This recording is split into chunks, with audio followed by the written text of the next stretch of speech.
Et bonjour à toutes, bonjour à tous, bienvenue dans cette vidéo de bilan sur ma pile de gameplay, ma pile de jeux, où est-ce que j'en suis et où est-ce que je vais aller pour faire le suivi.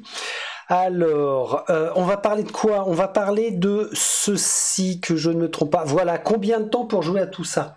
Je vous renvoie à cette vidéo que j'ai sortie il y a maintenant 4 mois sûrs, 5 mois pas sûr du tout.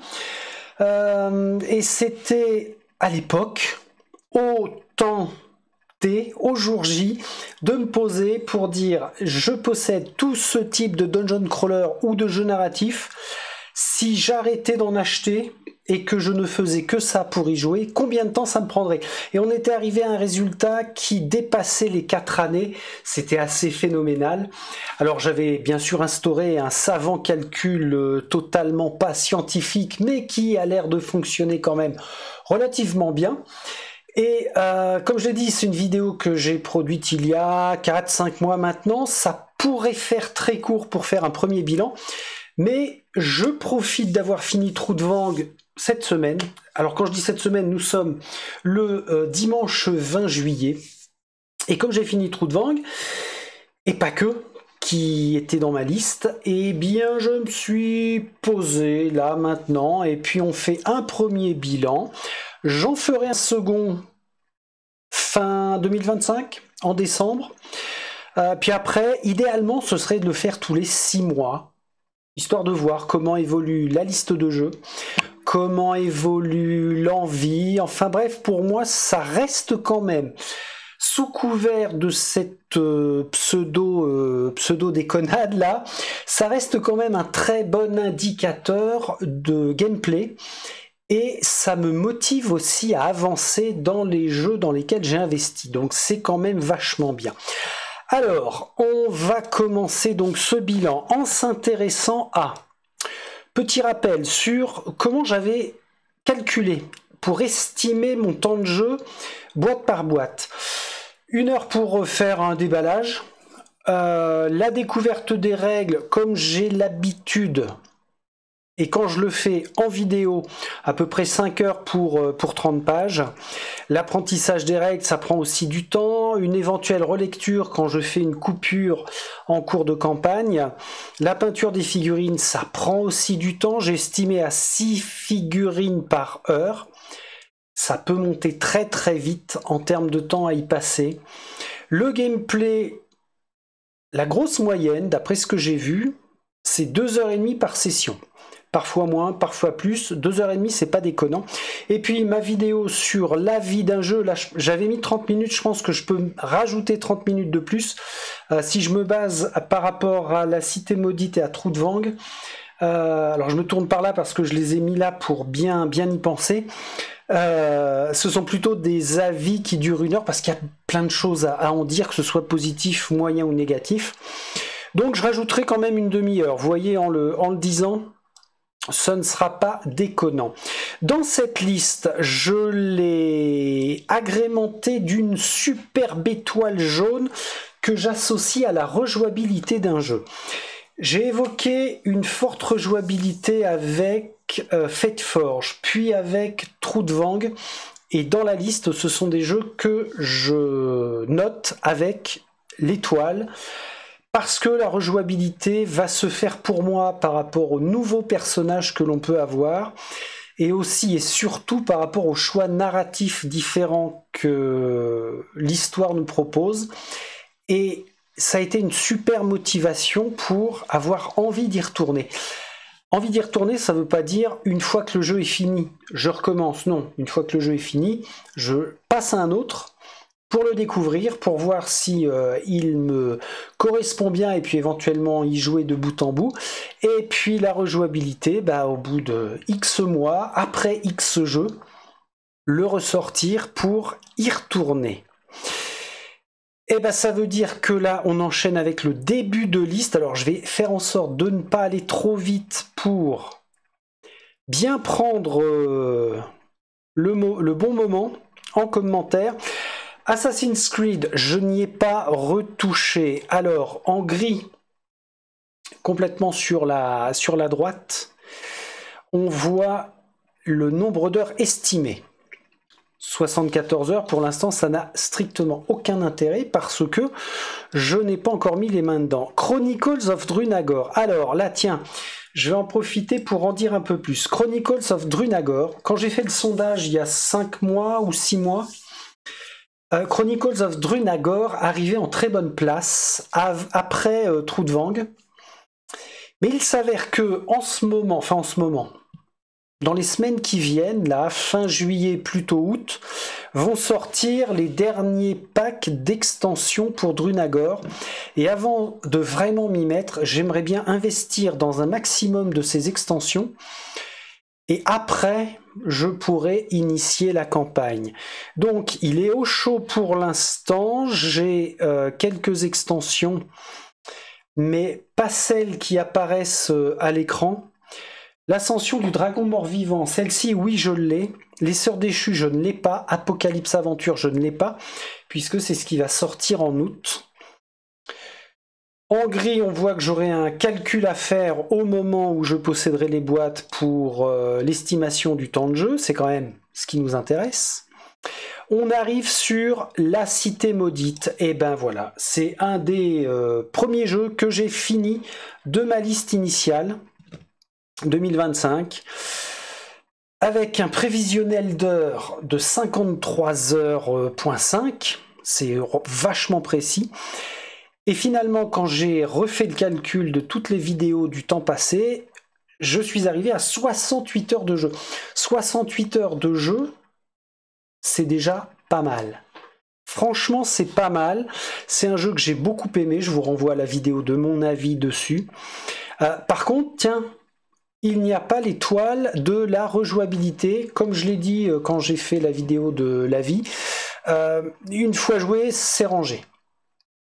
Il n'y a vraiment aucune chance que je le ressorte. Je vois pas comment, je vois pas pourquoi. Donc, pas d'étoile de rejouabilité. Par contre, ça a été excellemment bon à faire.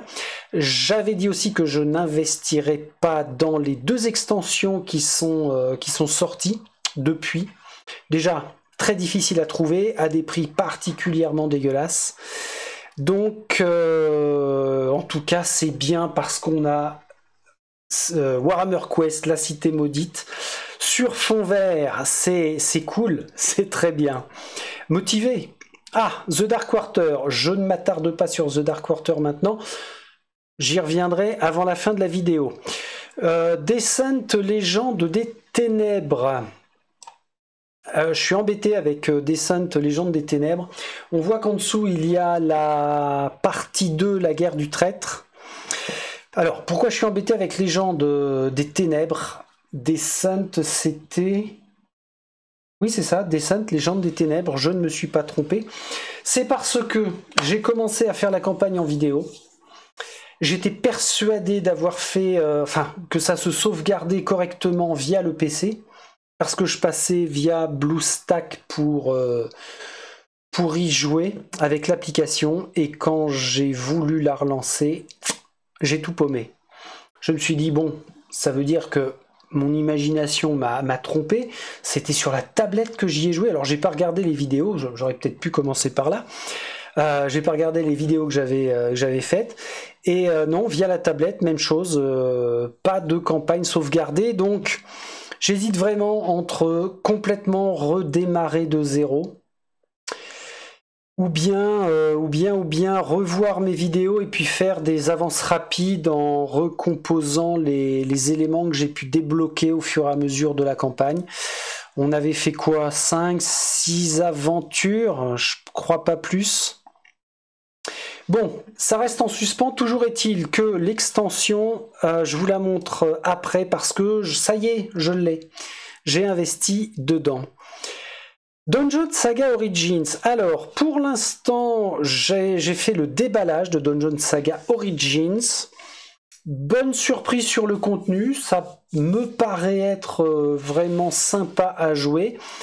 J'ai fini par l'acheter dans sa version Legendary, parce que ça proposait directement les 3 extensions qui étaient sorties via le Kickstarter, via la campagne du Kickstarter. Donc, j'ai la totale, c'est parfait. Et Dungeon Saga Origins, ça va être parfait aussi pour faire une pause dans le jeu. Alors, une pseudo-pause, puisque, comment vous le dire, puisqu'il n'y a qu'une dizaine de scénarios par boîte ou par extension, c'est jouable facilement et assez rapidement.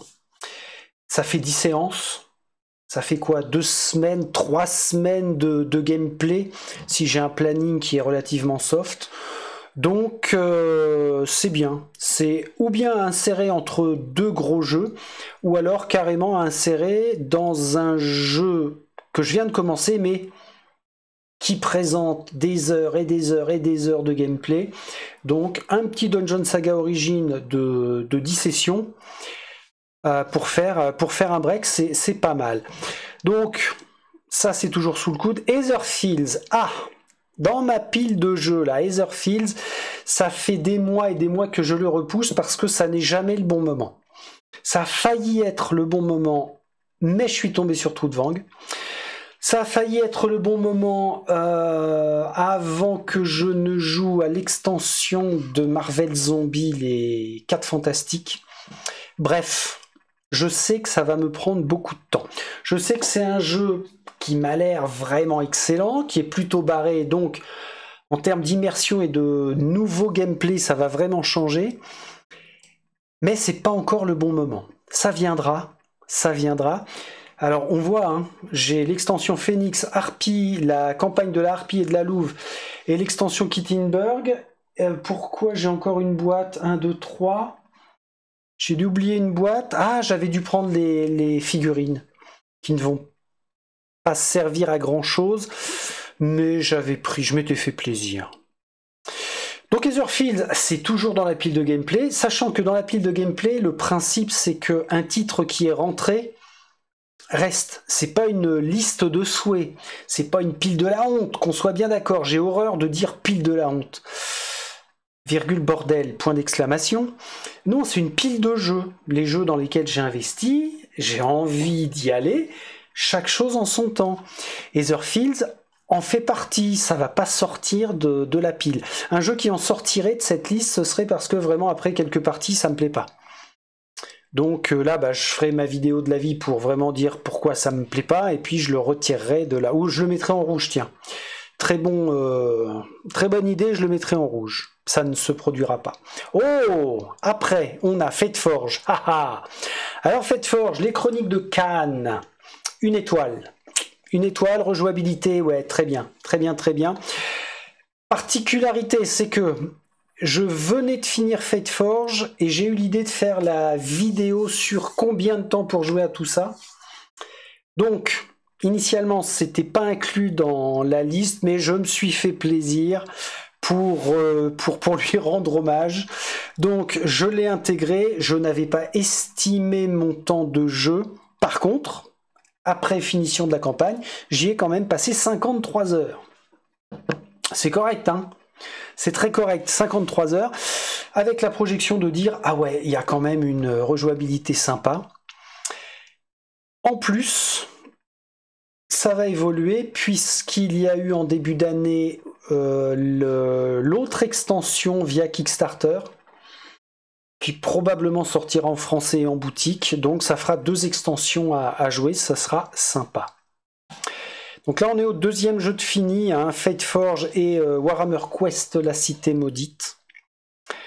Ensuite, nous avons Frosthaven. Frosthaven, mon Dieu.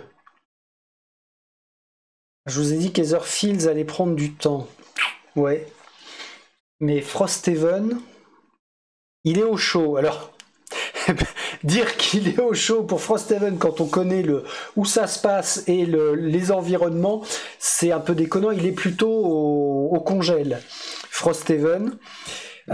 J'ai estimé 271 heures. Ça va être une dinguerie. Je sais que je n'étais pas allé au bout de Gloomhaven parce que j'avais fini par me lasser.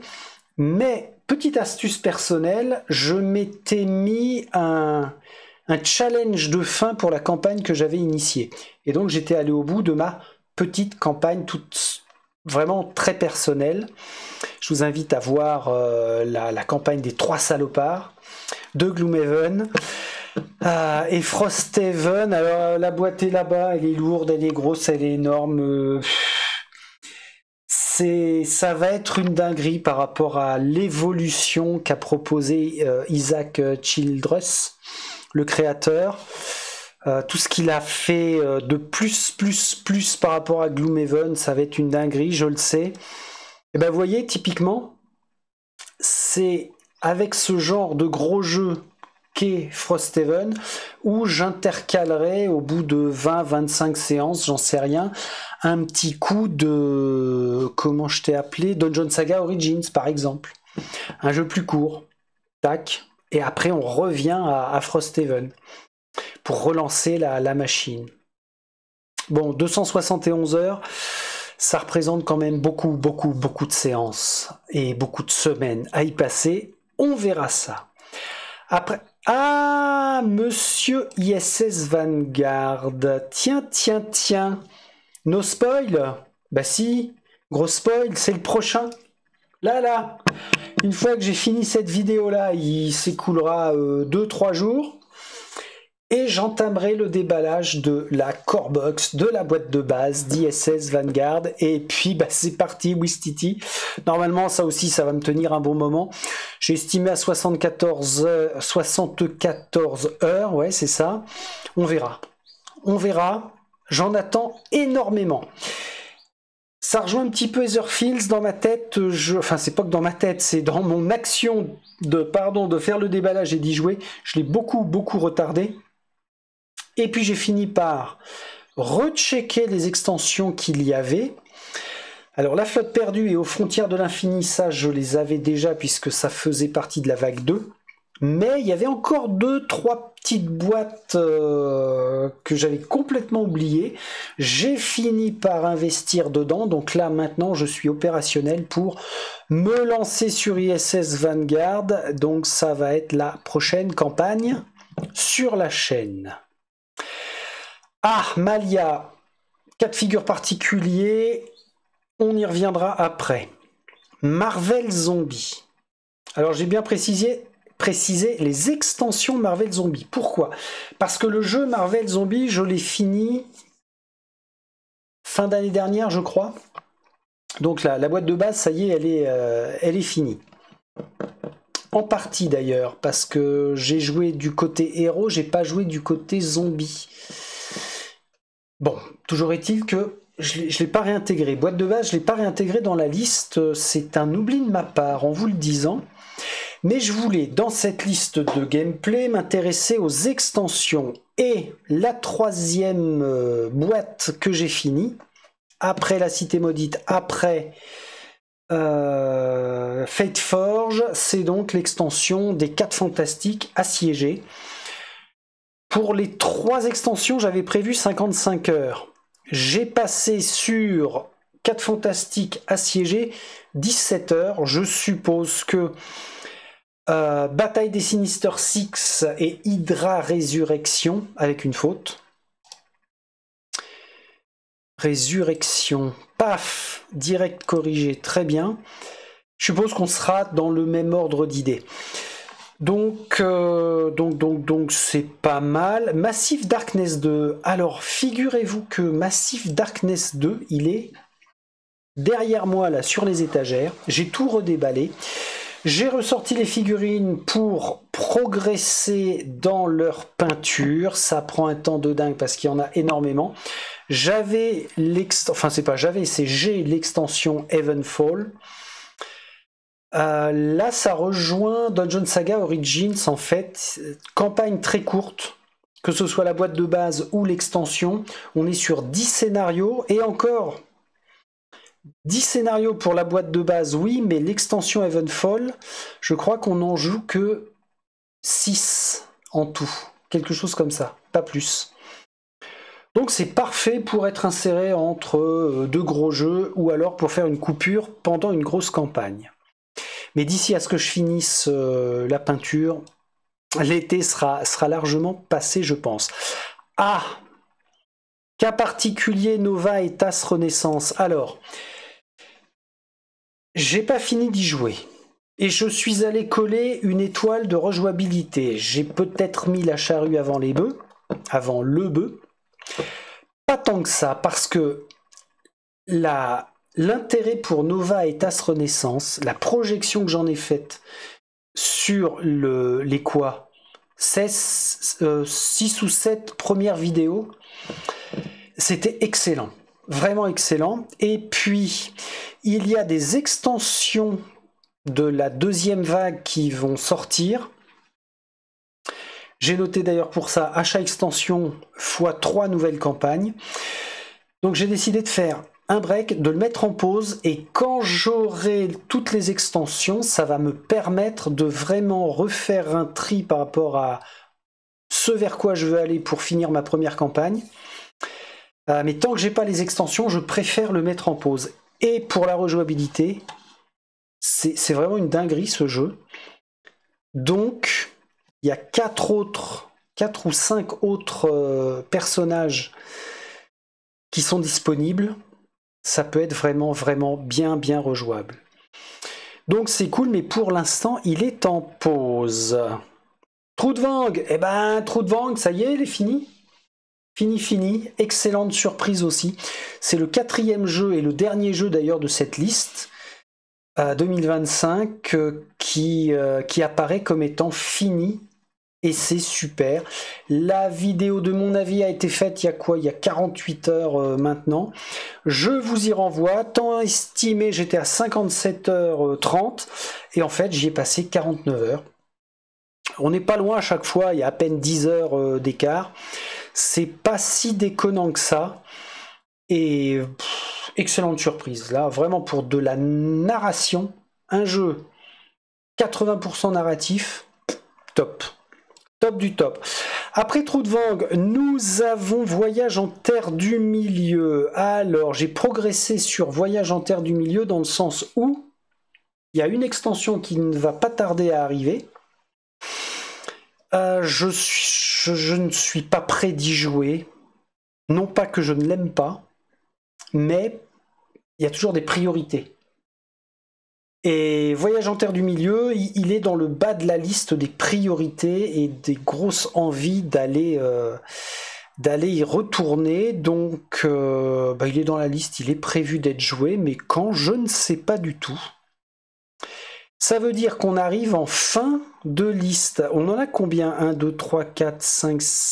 Ah non. Je compte pas les extensions. Allez, les titres. 1, 2, 3, 4, 5, 6, 7, 8, 9, 10, 11, 12, 13, 14, 15, 16, 17. Il y avait 17 titres. Sur 17 titres, j'en ai fini 4. Il en reste donc 13. 13 titres de jeu sur lesquels on peut aller. Avec des extensions pour certains titres, donc il y a encore de quoi faire. Il y a encore de quoi faire, oui, et c'est sans compter, on redescend gentiment, les nouveautés. Alors, les nouveautés. On va passer aux nouveautés, parce que vous vous doutez bien, et d'ailleurs je l'ai dit dans la vidéo, combien de temps pour jouer à tout ça. Hop là, je vais enlever ceci, et je vais afficher, voilà. On va passer aux nouveautés. Alors, pas de déballage, hein. Là c'est juste pour vous teaser les jeux que j'ai achetés depuis que j'ai créé la liste là. Ça fait partie du bilan, ça fait partie de l'évolution. Alors forcément, sur la liste initiale où il fallait 4 ans et demi pour y jouer, il y a des jeux que je finis, mais il y a des jeux que je vais rajouter, donc en fait... Ça finira jamais, quoi. On peut se dire que tant que je suis vivant et que j'ai envie de jouer en solo et en vidéo, eh bien, on va maintenir, à mon avis, le cap d'avoir toujours 4 ans devant nous pour jouer. Et d'ailleurs, les vidéos de fin d'année, ça peut être là où on peut refaire un bilan sur l'année à venir pour voir où ça nous emmène. Ça peut être fun. Première gamme de nouveautés. Il ne s'agit pas d'une boîte. Tiens bah, vous la voyez là. Zombicide, qu'est-ce que Zombicide vient foutre ici? Alors, Zombicide, attention, seconde édition. Moi, j'avais acheté, il y a 5-6 ans maintenant, une grosse partie de la première édition. Finalement, j'avais revendu. Et puis, après avoir fait Marvel Zombie assiégé, là, les 4 Fantastiques, je me suis dit, tiens, c'est sympa. Finalement, ça reste sympa, Zombicide. Hein. Et puis, pourvu que ça dure, oups, pourvu que ça dure avec Cool Mini or Not, mais c'est une valeur sûre. Et je me suis souvenu, je suis allé chercher dans un des tiroirs coin de tête, que parmi les extensions qu'ils ont sorties pour la deuxième édition, c'était jouable en campagne. Alors la boîte de base, ça ne se joue pas en campagne, mais la bonne surprise, c'était 2-2-2. Où est-ce que j'avais vu ça? Ah, c'est là. 25 missions pour la boîte de base, alors que d'habitude, il n'y en a qu'une dizaine. 25 missions palpitantes. Le regret que j'ai eu avec les 4 Fantastiques de Marvel Zombie, c'est que c'était pas en campagne. Pour le fun, je me suis fait un semblant de lien d'une vidéo à l'autre, d'une partie à l'autre. Mais par contre, les 3 premières extensions que sont Rio Z Janeiro Farendrix et Washington ZC, c'est jouable en campagne. Et là, je l'ai carrément découvert. Pour moi, Zombicide, c'était on enchaîne des scénarios, ils n'ont rien à voir les uns avec les autres. Et bien là, il va y avoir de l'évolution en campagne, c'est cool. Et j'ai dit que je possédais 3 sur 4 extensions parce que la dernière de la deuxième édition s'appelle Paris. Devait sortir il y a déjà 1 mois, puis a été repoussé à 1 mois, puis est encore repoussé. Aïe aïe aïe aïe aïe, Cool Mini or Not, avec les gros déboires qu'ils ont depuis début d'année. J'espère que, parce que l'extension Paris a l'air d'être prête à 100%, même en traduction française. C'est juste peut-être pour eux, ils cherchent le bon timing. Donc là, ça a été repoussé en septembre. Fin août, j'y crois pas. Et visiblement septembre, pour une rentrée, après les grandes vacances, ce serait le bon timing pour tenter de vendre un maximum de boîtes de leur dernière extension. Et bah, je serais super content d'avoir les 5 boîtes de la deuxième édition, 5 boîtes officielles en tout cas. Donc ce sera bien. Donc pour un titre, j'ai déjà 4 boîtes qui sont sous le coude. C'est pas mal. Ensuite, en nouveauté pour cette année, eh ben, j'allais t'oublier toi, cocotte. Alors oui, on va rester là-dedans. Zombicide aussi encore, Undead or Alive, je l'avais, mais alors, oublié d'une force celui-là. Undead or Alive, je suis pas méga fan des jeux Far West, en général. Mais je me suis dit, quitte à prendre la deuxième édition, je vais aller sur celle-ci aussi. Alors, je ne crois pas que cette boîte-là se joue en campagne. Dedans, on retrouve les 10 missions classiques d'une boîte Zombicide de base. Nouvelle mécanique, nouveau décor, nouvel environnement. Allez. Vous dire que je vais la déballer cette année, non. Vous dire que ce sera en 2026, j'en sais foutrement rien. La déception de Undead or Alive, alors déception et plutôt bonne nouvelle, c'est que les 2 boîtes d'extension, je crois qu'il n'y en a que 2, sont super difficiles à trouver. Vraiment, vraiment, vraiment. Il y a eu des ruptures, puis c'est revenu, puis pour moi ça n'a pas été le bon moment pour les acheter.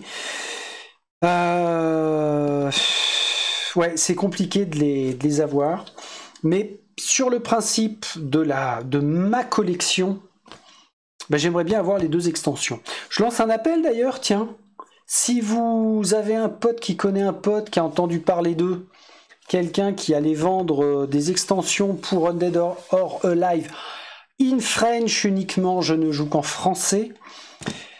Eh bien, je suis preneur, vraiment preneur. Si idéalement, en plus, c'est un jeu qui n'a pas été déballé, alors là, c'est le Graal. Mais je me mets sur les rangs pour acheter les 2 extensions d'Undead or Alive, si vous en entendez parler.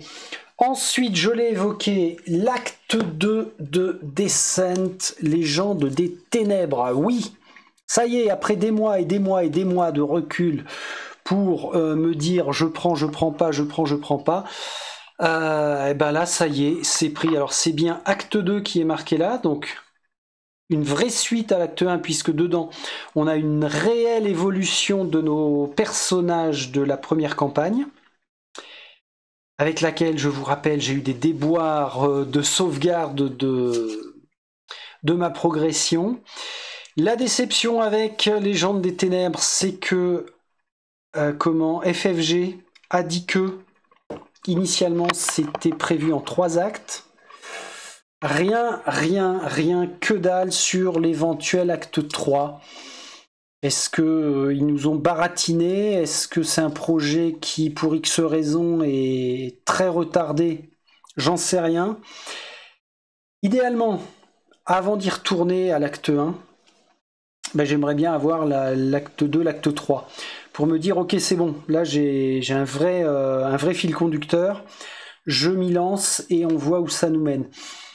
Tant que j'ai pas d'infos sur l'acte 3, ça va rester de côté. Bah, c'est un peu le même principe que Zombicide Undead or Alive. Hein. Je l'ai, c'est impeccable, j'en fais ce que je veux quand je veux. Il n'y a plus qu'à attendre. Et puis, tout récemment, je me suis enfin décidé, après avoir inscrit le titre dans la liste de souhaits, puis l'avoir enlevé, puis remis, puis de nouveau enlevé, je me suis décidé à aller... Ah, vous avez... Ah ouais, si je fais ça, vous voyez un petit peu. Mais là-dessus, Dice Throne Adventures. Là, je suis sur du pourquoi pas. Alors, Dice Throne Adventures, ça me sort de ma zone de confort que sont les jeux narratifs habituels, puisque là, c'est pas du tout du narratif. C'est du... Comment on va appeler ça? Bon, déjà, c'est du placement de dés. Ça, c'est quelque chose qui m'interpelle quand même assez. Enfin, il me semble que c'est du placement de dés. Attendez. Ben oui, désolé. Dice in English means dés. Vous comprenez pourquoi je ne joue qu'en français, hein? Donc c'est une aventure. On enchaîne des combats. Je pense que là il y a l'aspect détente avec Dice Throne Adventures. Puis c'est jouable en pseudo-campagne. Ça me plaît toujours. C'est très bien. Mais surtout, ça c'est un univers médiéval fantastique. Le truc, c'est que je me suis souvenu que finalement, même si c'était un univers médiéval fantastique, toutes les boîtes de la gamme, toutes boîtes confondues, sont jouables en mode Dice Throne Adventures, en mode campagne. Et comme je suis un fan de cette licence-ci, Marvel, et ben ça m'a pris comme une envie de faire pipi il y a 3 semaines de ça, où j'ai dit bah tiens c'est le moment, c'est le bon moment. Ça veut dire que je peux mixer les personnages de sauf Loki, les personnages de Marvel Dice Throne avec la boîte de campagne de Dice Throne Adventures. Ben oui. N'oublions pas que les univers parallèles, les failles spatio-temporelles, tout ce qu'on veut, bah c'est propice à faire un mix de ces deux univers. Et je pense que je vais beaucoup m'amuser à ça. Alors pourquoi je dis sauf Loki? Parce que j'aime pas le personnage de Loki. Puis à la base c'est un méchant. Il est fourbe. Le Loki est fourbe. Donc je l'enlève. Spider-Man, je suis pas dingue avec Spider-Man. Thor, sympa. Scarlet Witch, excellente. Et puis alors, il y a eu 2 boîtes de sortie, donc j'ai pris les 2 boîtes, oui. Black Widow, Strange, Black Panther et Captain Marvel, là ça me le fait. Ça me le fait complètement. Alors même principe que beaucoup d'autres jeux que j'ai, vous voyez, c'est pas déballé. Un matin, ça me prendra, je vais dire, bah tiens, c'est maintenant, je fais le déballage. On regarde un petit peu comment sont les règles. Je range, on verra ça plus tard. Alors là, pour le coup, un gros avantage, il n'y a aucune peinture à faire, puisqu'elles sont déjà faites par l'intermédiaire du jeu Marvel Zombie, puisque j'ai toutes les figurines qui concernent nos héros. Donc, sur le plateau, enfin plutôt sur les cartes de Dice Throne Adventure, ça, pour moi c'est juste pour le fun, mais ça va être super sympa de pouvoir mettre les figurines plutôt que les... Ah, j'allais dire les standees, mais non. Mais non, là, il n'y a aucune raison qu'ils fournissent des standees. Et dans la boîte de Dice Throne, je crois que ce sont les standees de toutes les boîtes Dice Throne version classique qu'ils ont intégrées. J'ai un truc comme ça en tête. Donc c'est bien, parce que ça va continuer de faire évoluer la collection de jeux. Et par extension, forcément, ça va continuer de nous faire beaucoup de gameplay. C'est cool. Est-ce que j'ai oublié en nouveauté? Ah oui, je vais aller retirer probablement la semaine prochaine l'extension de Voyage en Terre du Milieu qui s'appelle Guerre ouverte. Ça y est, au même titre que Descent, Légende des Ténèbres. C'est une extension que j'ai beaucoup retardée en achat. Et puis je me suis décidé, j'ai dit au moins, voilà, j'aurai la totale. Ce sera impeccable. Alors maintenant, qu'est-ce que j'avais prévu? On va évoquer les jeux que j'attends via Kickstarter. Ce sont toujours les mêmes. Normalement, j'ai ça, je fais pas ça. Non, c'est pas ça que je veux. Capture de fenêtre. Ah, voilà. Crac, on y est. Donc, toujours un jeu que j'attends, qui est déjà dans ma liste de gameplay. Et oui, un jour peut-être. Il va finir par arriver, sachant que celui-ci, je l'ai commandé... Ah zut. Je l'ai commandé en 2022. Mars 2022, The Dark Quarter. Ça fait 3 ans déjà, plus de 3 ans. Il chie dans la colle, Lucky Duck Game. Alors, j'en attends beaucoup, vraiment beaucoup de celui-ci. Par rapport à l'univers, vraiment, ça a l'air top. Lucky Duck Games ne sont pas connus pour faire des jeux extrêmement adultes. J'espère que là, ils ont bien rehaussé la barre. J'en attends beaucoup, par contre très déçu. On doit en être au 3e, voire 4e report. Initialement, c'était rapide à sortir, hein. Il n'y avait pas de souci. Hein. Genre 1 an et demi, vous l'avez. Ouais, bref, passons. Donc celui-là, déjà là, graphiquement, c'est une dinguerie pour moi. Hein. C'est vraiment une tuerie. On a du vampire, on a du vaudou, on a plein de trucs qui m'interpellent. Donc, on verra. Prévu pour septembre. Dernier report annoncé, c'est en septembre. C'est ce que je me suis noté, on verra bien. Et le second, qui est du même acabit, qui me pète les noix, pour ne pas être trop grossier, c'est Malia. Même chose, mais ça va être rapide. 2 ans maximum, vous l'avez, mais vraiment maximum. 4e report déjà. Alors là, je vous cache pas que on est limite sur du foutage de gueule aussi. L'envie de Malia est tombée. Et j'arrive pas à... Vous voyez, en le voyant là, ça m'agace même plus qu'autre chose. Alors qu'avec The Dark Quarter, ah ouais, quand il sort, ouais, j'ai hâte. Malia, on verra quand j'aurai la boîte devant moi, peut-être que ah ouais, je me dirais mais oui, ça a l'air bien, ça a l'air vraiment bien. Le problème avec Malia, c'est que depuis sont sortis en alors pourquoi je dis depuis? Ah bah avril 2022. Dark Water, je l'ai commandé en mars 2022 et un mois plus tard, je commandais Malia. Donc ça veut dire que pour ces deux jeux très attendus, on est à plus de 3 ans d'attente. Waouh, waouh. Mais par contre, Malia, ouais, moi, mon envie, ma hype est vraiment retombée. Alors, j'ai pas revu leur page de campagne là. Ouais. Votre voyage commence ici.